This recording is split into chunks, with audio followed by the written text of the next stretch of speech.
Now, the wind picks up and they are moved downstairs from outside to outside.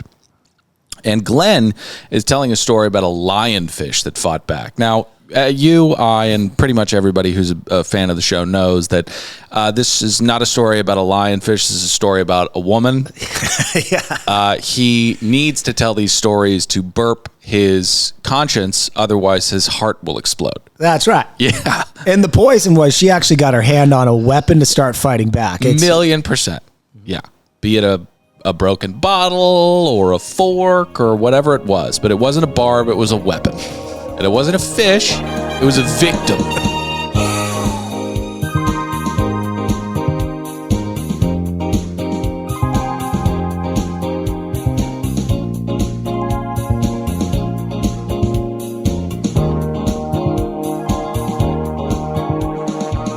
Hello, you beautiful people, and welcome to another brand spanking new episode of another Below Deck podcast. My name is Dylan, and my notes are on that table over there. Pat, tell them how you're doing. Oh, I'm doing great. Permission to come aboard. Dylan, I don't know. I watched the same episode as you. I don't know what the hell you're going to have to talk about.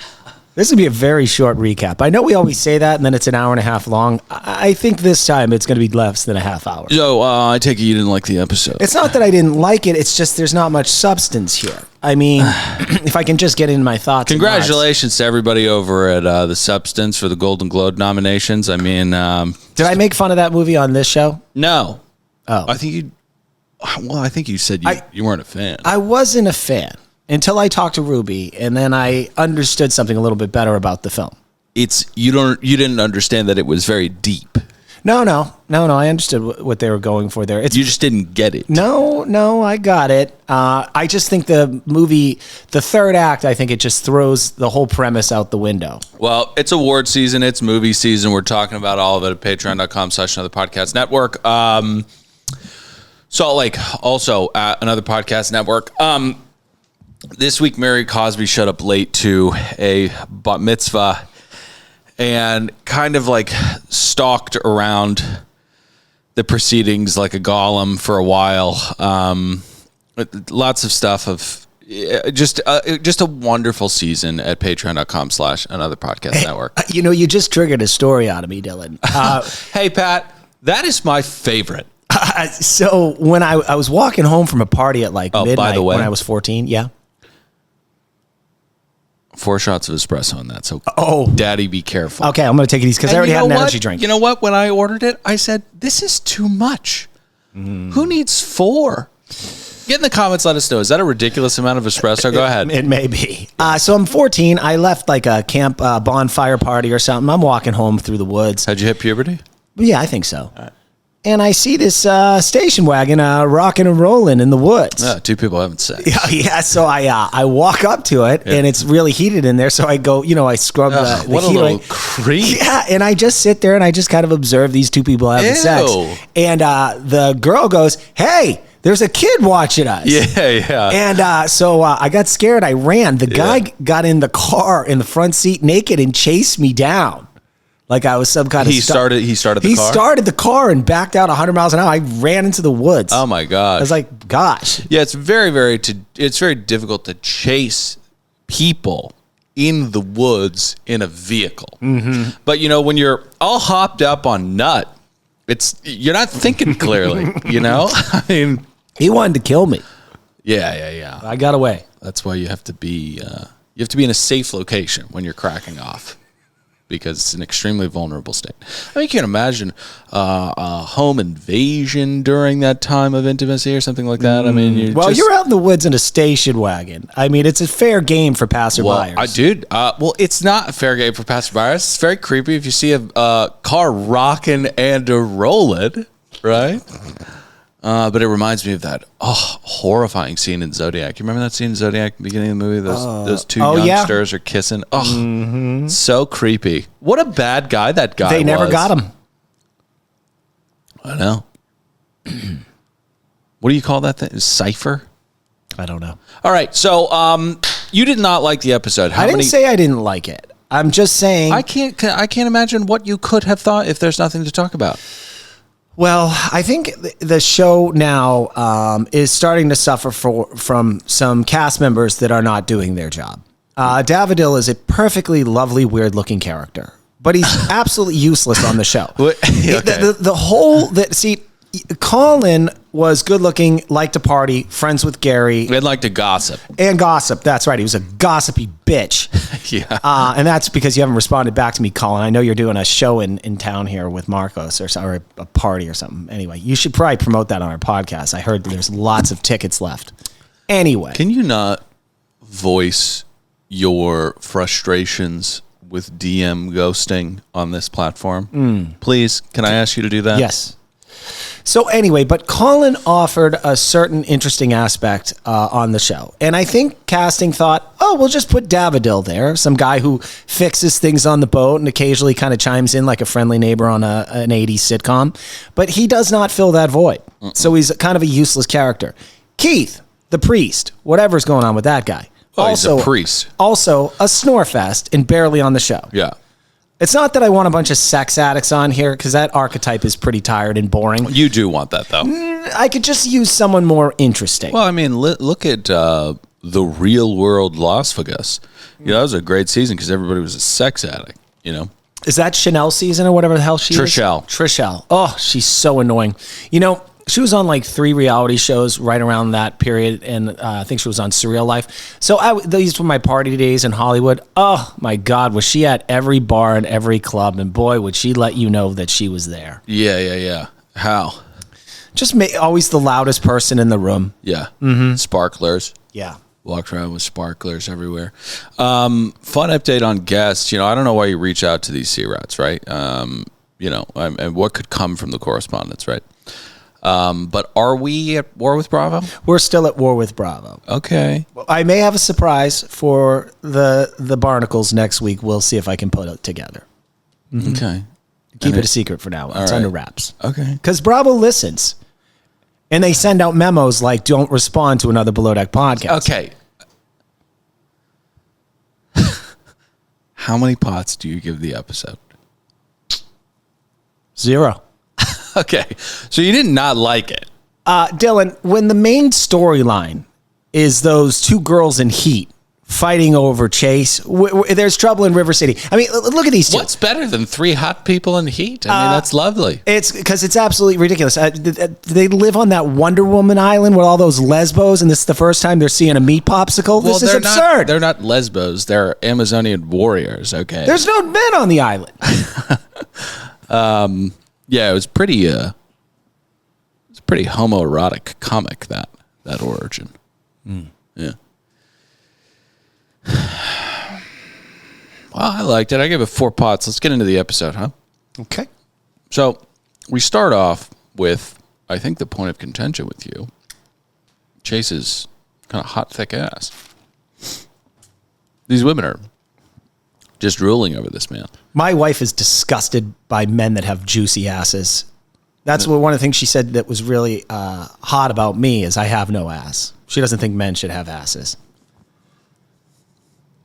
I disagree. I think men should have asses. Your power comes from your ass.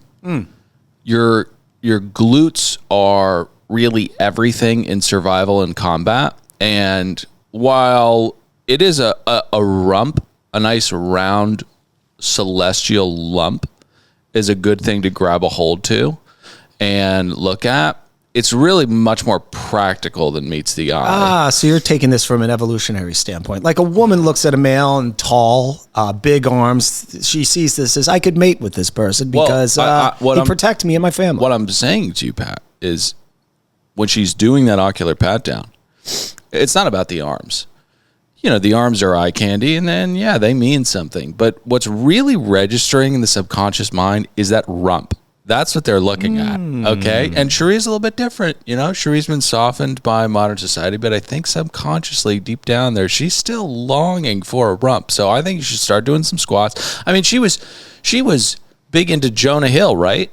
She likes fat guys. I don't know why. Yeah. They've got big, juicy rumps, you know? But she more like Artie Lang was really cute. Well, Why don't you go marry him and fucking be addicted to heroin? Yeah. Just have hypodermic needles and half-eaten chicken fries laying around all over the place. Can you believe he outlived Norm Macdonald? Crazy. I don't know how he's still alive. I don't even know what he's doing. He pops up every 3 years and starts a podcast, and everyone gets excited, and he does 6 episodes and then disappears again. Artie Lang is so funny, right? But also so angry and addicted to drugs. But he's one of the only human beings to have his nose cave in. That was gross. That was really disgusting. Okay. All right, back to the show. Okay. Gary and Chase have to work together. And we'll remember from last season that Gary and Chase don't work together well. Gary doesn't like Chase. Why? Because he's good looking. Yeah. Because have you seen Chase get sweaty? It's like the beginning of a porno. Now, Gary will tell you it's because he talks back a little bit. Well, Chase does have, Chase is a little extra, and he does have a higher register that he can tap into voice-wise. But at the end of the day, it really just comes down to that rump. Mm-hmm. You know what I mean? Okay. All right. So it is time. Feels like we haven't had one in a while. It's time for a preference sheet meeting. All right. Got a couple of cougs coming aboard. Couple. Was that a question? 6. Okay. All right. 6 cougs coming aboard. Yeah, I love them all. Okay. We're going to be doing a 50th birthday party. Mm-hmm. And we're going to go sailing. That was one of their requests. Okay. I think we can do that. And then the I love this glassware. Well, it'll be a grenade in a second. But we're also going to be doing a themed party around. What's that club that Trump Studio 54. Studio 54. Oh, come on. Don't play coy like Captain Glenn did. Okay. No. I know Studio 54. My mother has told me stories about Studio 54. And I do think that Glenn was playing coy. He was playing coy, which is absurd. Dude, you had a full afro in the 70s. You were the 70s. I'm serious. Is that cultural appropriation? Well, a lot of dudes had it. My dad has a photo looking that. I mean, but Glenn, you were walking around with those high heel shoes with the fucking goldfish in the shoes. Were black guys the coolest in the 70s? I think the 70s are horrible. I have horrible memories as a child living in the last couple years of the 70s. Yeah. 70s were awful. They really were. Really? Because I was a child of the 80s, so all the furniture was bought in the 70s. So the fucking floor is green, the walls are painted orange, the furniture's all weird. My mother had a bunch of plants hanging with macrame from the wall. You had it's so abs. And the fashion was terrible. Disco started in the 70s. Late 70s, yes. And it made its way into the first couple years of the 80s. The 60s were really where you wanted to be. Well, if you talk to my mom, it was the mid-50s. That was the best time to be in America. That's where Greece took place. We're post-war. Your mom wasn't a hippie. No, my mother was not a hippie. Because who wanted to... I think Bonnie's wrong. Bonnie loved the 50s. Bonnie loved the 50s. She loved the 50s. Yeah. Okay. Let us know. Get in the comments. Let us know your favorite decade. Anyway, Glenn looked like, and I've said this before, he looked like Welcome Back Carter. He was Gabe Kaplan. That's the teacher of the television show. Huge afro.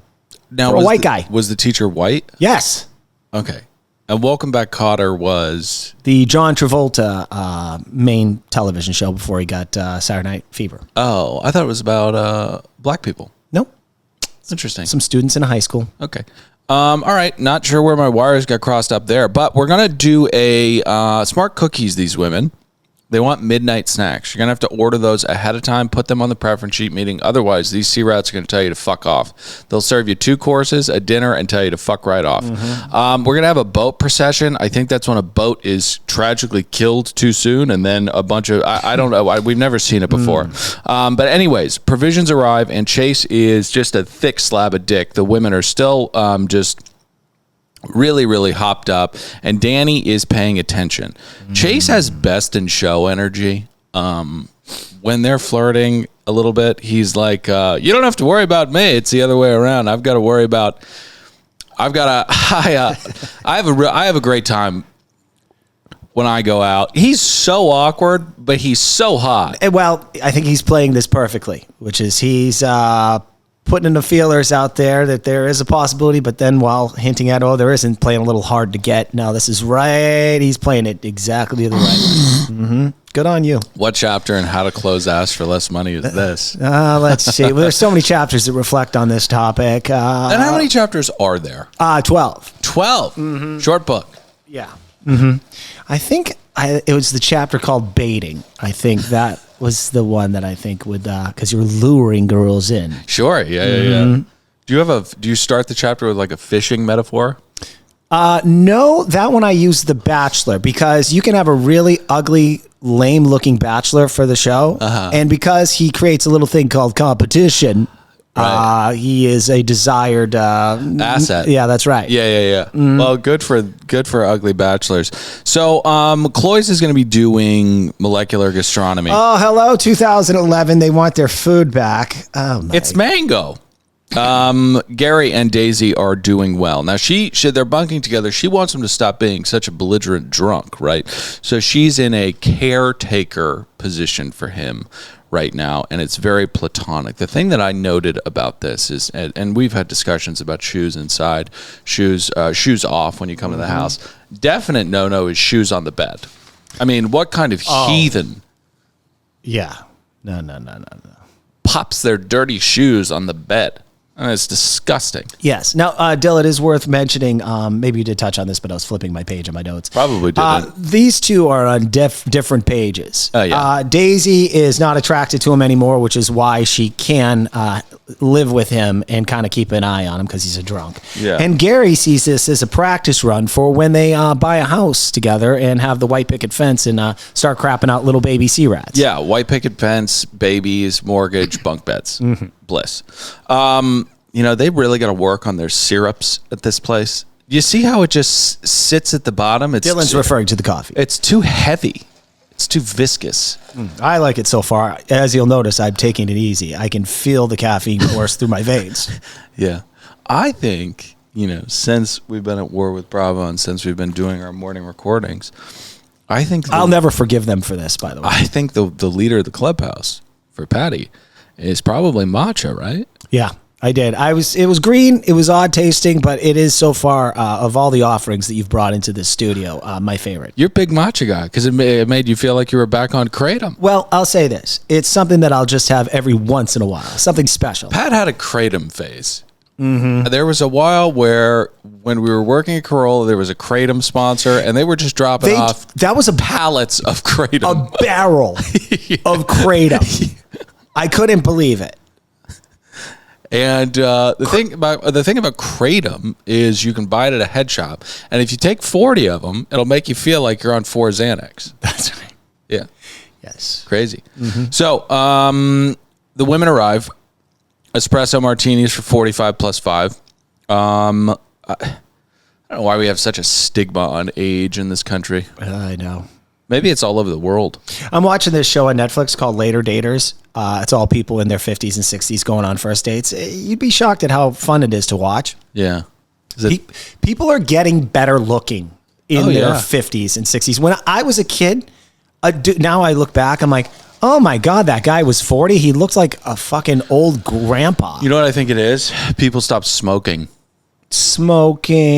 Watching their weight, all that filler and Botox you can buy now. Yeah, it's true. But smoking really kills the skin. I think it does. Yeah. Ravages the epidermis.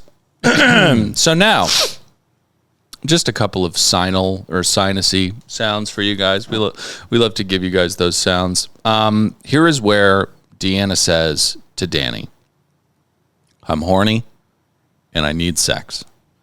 This is when, as a girlfriend, I mean, come on, Dill, be a pro. Turn your phone on Do Not Disturb. This is when, as a girl, you've had sex, okay? You got with O Beach, had your O. Mm-hmm. You don't need to step on Deanna's toes. You can let her have sex with Chase and perhaps get sloppy seconds. I mean, I don't want to be too accusatory or too, inflammatory, but I mean, sorry. I don't think that Danny is above sloppy seconds. I don't know why you can't just let Deanna... Throw her a bone. Throw her a fucking bone. Oh, well, minutes later after we go sailing, when Danny and Chase get on her phone and start flipping through those pics. Yeah. I mean, Deanna was so dejected. She was begging for a flying bottle of Pinot to, kill Danny. Take her out of her misery. Yeah. Well, let's talk about that for a moment. But yeah, to Danny, like, why you gotta be so rude, She plays the window. She really does. She's a ruthless competitor. But Danny needs to remember that this isn't Squid Games. No. There are no lives on the line. Only orgasms. And that's not a guarantee. You know what I mean? Orgasm games. I like it. You like it? Netflix will buy anything. I was at a Christmas party this Saturday. I had to leave early. Come to find out, about 15 minutes in, when everybody is a complete asshole, I'm like, how the fuck do these people know each other? Like, they're all upper management at Netflix. I'm like, these are the people deciding. They're all self-important, miserable people at Netflix. All 45, white, angry, snobby, dickish. It's because they work 80 hours a week for $150,000 a year. That's not bad money. No, it's not, but it's a lot of hours. I don't think Netflix pays well. A lot of these companies don't pay well. Yeah? Well, as we were talking about at Disney, I was so shocked that guy had so much money. Because Disney, they just don't pay. Well, they're cheap. I've heard that. Cheap. All right. Where were we? That is Inside Hollywood with Dylan and Pat, who are outside Hollywood. Okay, so Chase and Danny looked through some photos. This was a little odd to me. I think if it was any other girl but Danny, they'd be a little weirded out by this. Mm-hmm. Chase kind of takes the reins and starts flipping through. That's a no-no. That is a big no-no. That is a no-no. Don't do that. This guy I used to know, he kind of worked for me occasionally. We were out at a bar having lunch, and he goes, "Hey, let me show you something in my phone." And I looked at it. He goes, "Whatever you do, don't slide over to the next photo." Well, now I have to do that. And he wants you to. And he wanted me to. And of course, it was him accepting fellatio from some girl staring up at me. What is going on with these people taking this? This was 12 years ago, by the way. What's going on with these people taking these pictures on their phones? I mean, it's nuts how many people have naughty pictures on their phones. I can't believe it. I have 0. Me too. 0. I know we're squares and we're married happily, but like even these people who are out and about, flipping tabbies and smashing holes and stuff. It's like, why do you got to have it on your phone? I hooked up with a girl like twice. This is, again, 15 years ago. I hooked up with her twice, and I'm out with my boys, and she sends me a text and says, "Miss you," and she's got a vibrator going down there. Yeah. And I looked at it, and then I said, I'm going to delete this. Yeah. But first, I'm going to send it to an email. So, oh, no. Yeah, but then I forgot about it. Oh, and then I looked at it again, and then finally I deleted it. Now that is... I sent it to myself in an email. That's the kind of man that we're missing in this culture. Brave, honorable, good men. You know what I mean? Yeah, I was. Yeah. All right, anything before lunch? Answer, no. Well, all right, whoa. Answer, yes. Oh, okay. We'll get to the rosé thing. Sorry. Yeah, Answer, no. So watermelon and feta salad, and then we have no rosé. I gotta say, I love the glassware. The wine glasses are spectacular.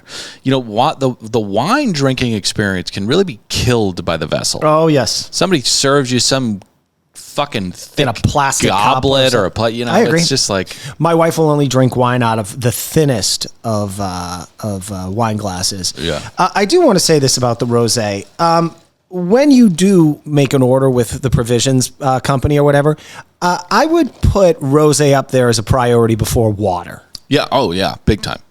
Big misstep. Big misstep. Yeah. It's rosé, Kahlua, vodka. Oh, Kahlua. Well, all these people want espresso martinis. Good point. So, but what we're saying is alcohol before water. Second course is a crab and avocado salad. 2 salads for lunch. Keep it light. Keep it classy. I don't like crab. I don't either. I would have thrown sea bugs. I would have like sea bugs. Yeah. That's what they used to feed prisoners.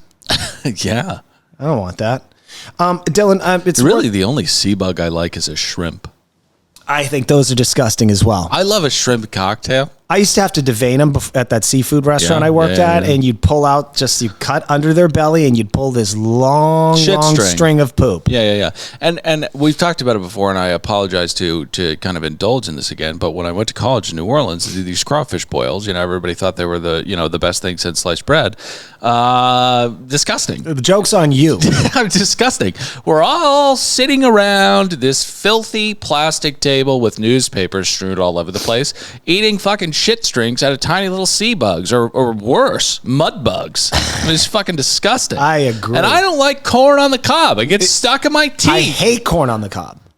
2 peas in a pod, be it you. Mm-hmm. Now, Del, the ladies mentioned that they're not a big fan of this seating thing, and I agree with it. It's like eating your lunch sitting on a bus. You have to turn to your side to talk to somebody. Yeah. It really, they got to, I know this boat's small, and I'm amazed at how many people can live on it and function on it. Yeah. But that being said, there should be a second area where people can have a nice dining experience. Complaining about the kind of like the orientation and layout of this boat is a little bit like complaining about the wardrobe that got you into Narnia, But there is a sterility to this table that feels very like, it kind of feels like a nice bus. Yes. And I hadn't even thought about the head turning aspect to it. Yeah. You're right. Thank you. You're completely right. Let's move on. Unfortunately, Chase and Danny are given time together to go and find this rosé. I can't tell you how much I'm rooting for Deanna. I think she's going to lose out because she's just too shy. But they cannot find rosé, but eventually do. And Danny, I think it's 2 bottles in a bag. Pretty dumb. That is not going to be enough. Yeah. I will give a trade secret as someone who's thrown lots of parties and run out of certain boozes. Take that rosé. And just splash a little white wine in there. They won't know the difference. Their taste buds are blown out from all the other booze they've been doing that day. They won't know. That's a really good take. Mm-hmm. All right, so dinner is going to be sexy and Asian. Nice. A lot of people's favorite porn category. Asian. Sexy and Asian. Yeah. Well, most porn is sexy, I would say. Some is. Yeah. Mm-hmm. People are into some weird stuff, though. Yeah. Some stuff you're like, I don't find that sexy. Not at all. Driving around in a van. Got fucking graffiti all over the place. Hitting speed bumps. Driving by fucking homeless vagrants. Yeah, I don't like the van one. All right. So, Danny is openly talking to Deanna about how sopped up she is. And Deanna, this is where I'm rooting for you, but in order to pull the mana from the simulation that we're all in, you have to speak your truth. You have to speak up for yourself. You have to say what you want out of life sometimes. And this is where she's got to say to Danny, you got your O from the guy that worked at O Beach and I beef the baby. Let me have him. Yeah. She's a field mouse. Yeah, I think she really rubbed it in for Deanna. She told her that Chase and her had a good time locating that rosé and an even better time Chase locating her G-spot. I mean, it is fucking war. She's trying to get Deanna to jump off this goddamn boat to end it all. Yeah. It's really sad. It is very, very sad. And again, we don't know where Deanna is from, so we can't tell if she is culturally I don't think if she was Ukrainian, which I'm not confident she's not. There's nothing you could say to get her to jump off the boat. Deanna, what are you? Deanna, what are you? Did you see that Trump 60 Minutes interview? Trump? Yeah. 60 Minutes? No. Oh, my gosh. Is it recent? Yeah. He can make the most horrifying things sound so funny. Just accidentally. He's like, This Ukraine thing, it's ridiculous. We've got beautiful soldiers, beautiful, hundreds of thousands of beautiful soldiers just strewn dead all over the place. Have you seen this woman in Gaza, this little girl? She got ripped out of a van like a sack of potatoes. She's dead. Jesus Christ. God. Okay. No politics. No politics. Let's get to dinner. First, Keith is sleeping. He always looks like he is dying when he is sleeping. I need them to not cut to this scene anymore. I know. I'd rather them just cut back to that Decky a couple years ago. He's always beaten off in his bunk. Who was that? Oh, God. It was like 4 years ago. I can't believe how many times they cut back to him. He was always flinging his little putt around. Yeah. What's a filthy activity? All right, first course is tuna on crispy rice. Fan favorite. Always a crowd pleaser. You like tuna on crispy rice, right? Yes. Oh, I went to the grossest restaurant this weekend. I won't say their name, but they have lots of 5-star ratings on Yelp. Why will you not say their name? Thai Show. They're on Ventura. Oh, Thai Show, yeah. The place is beautiful, Yeah. the way it looks. Oh my God, I spent $250 in there that I'll never get back. Yeah. How was the service? It was okay. It was just okay. Snooty? The air of the servers was kind of like, I'll get to you when I get to you.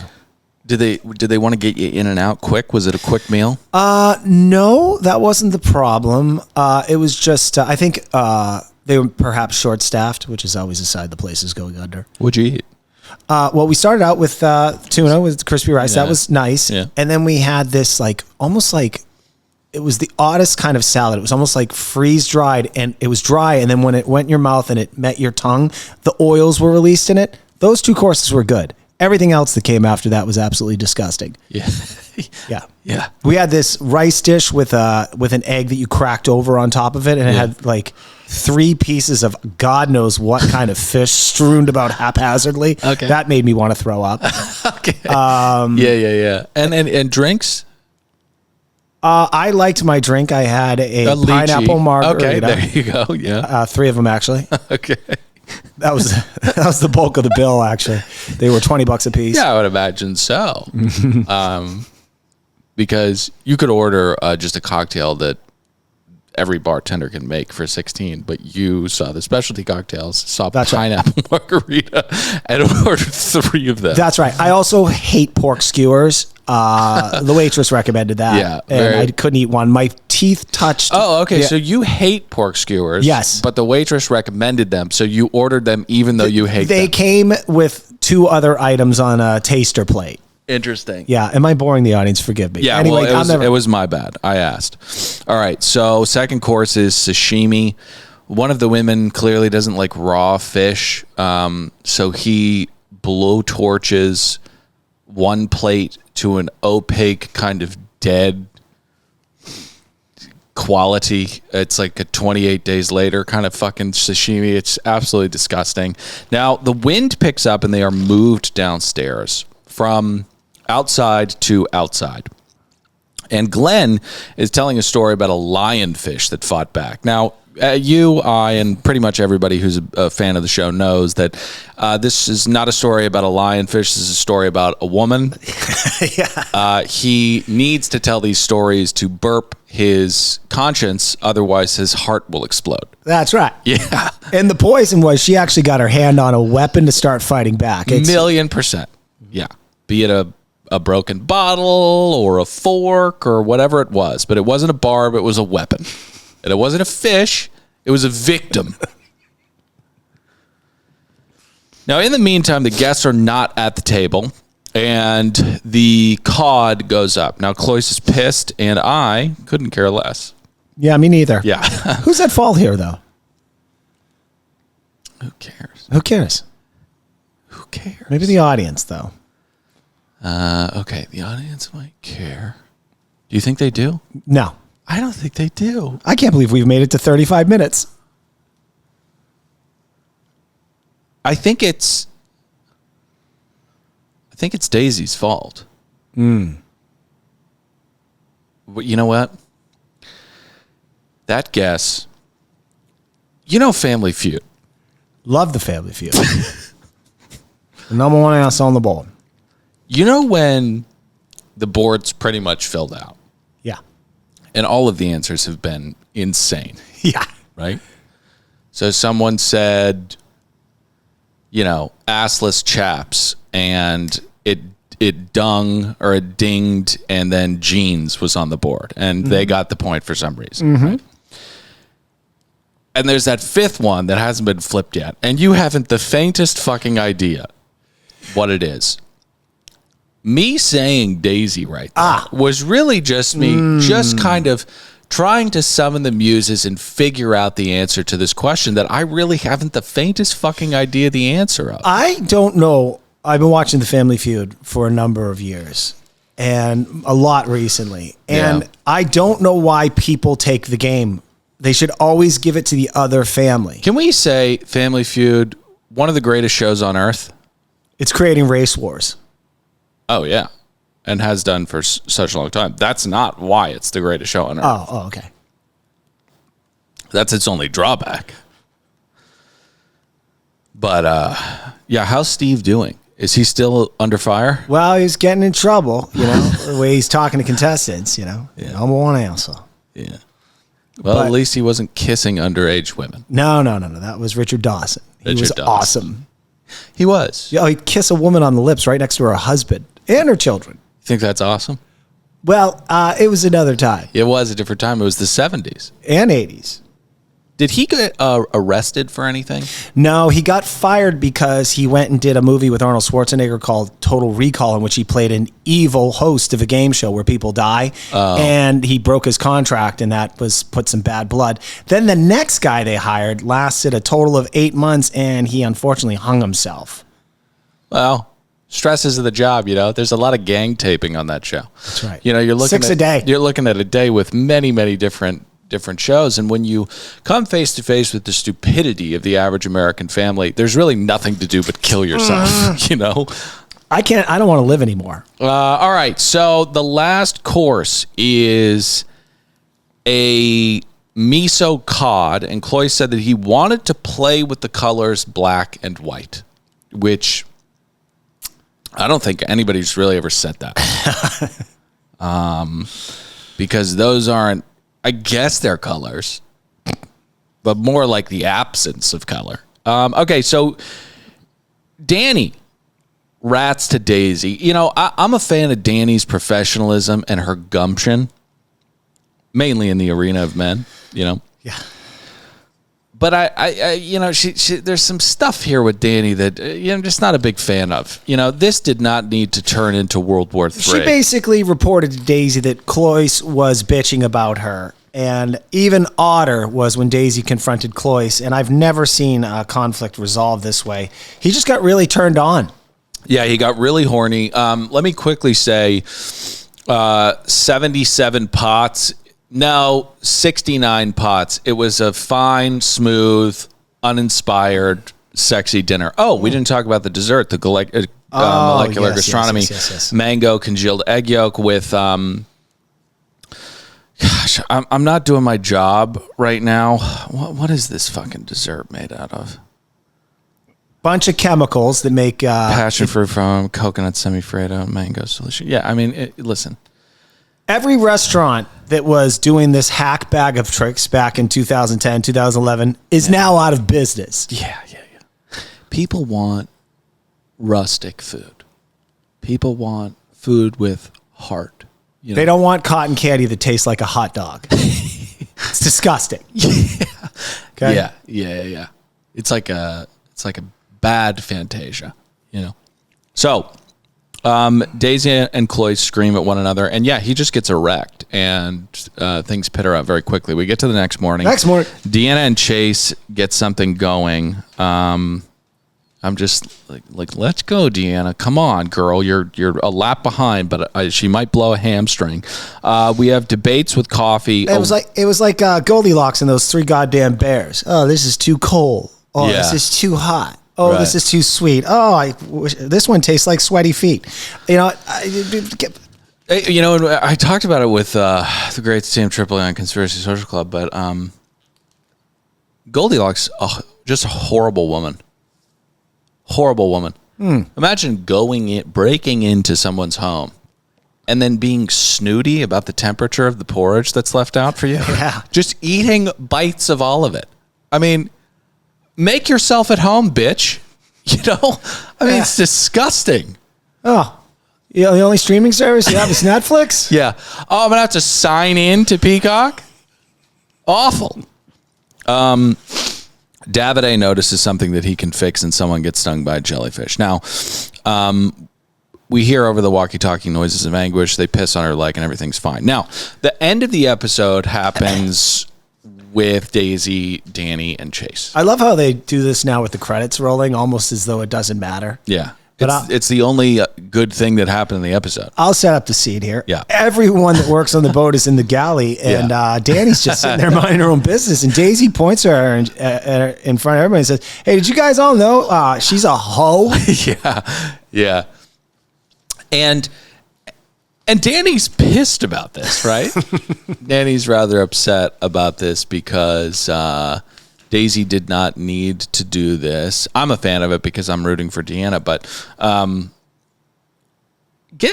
let me know. Danny strikes me as, okay, she says that she is not a fan of, she says this is not, let me take this again.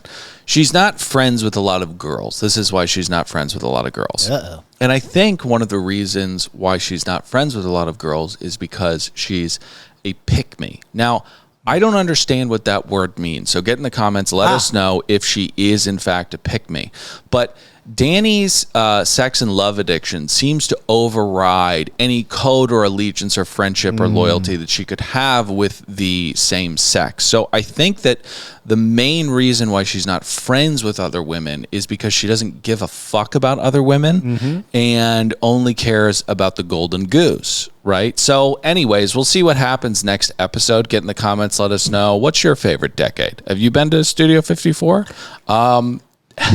I knew a bartender there. Yeah. He died of AIDS. So we'll be back next week. We love you very much. Patreon.com/podcast. He's a nice guy. I bet. I mean, you know. Jeffrey. He fell into hanging Christmas lights. He only had to work 3 months a year. And then he started not looking good. And then his partner, he was a nice guy too. He said, you know, Jeffrey's gone. Did the AIDS get him, or did he fall hanging Christmas lights? I don't know. He was getting pretty skinny towards the end there. I'll say that. Yeah, it's so funny. It's such a fucking bait and switch. I had a friend had AIDS. He passed away in the 90s. Oh my God. Yeah, he was hit by a bus. Yeah. It was not the AIDS. It was actually a violent, tragic car accident. He kind of exploded like a water balloon. All right. Merry Christmas. 5 stars, kind words. We'll see you next week.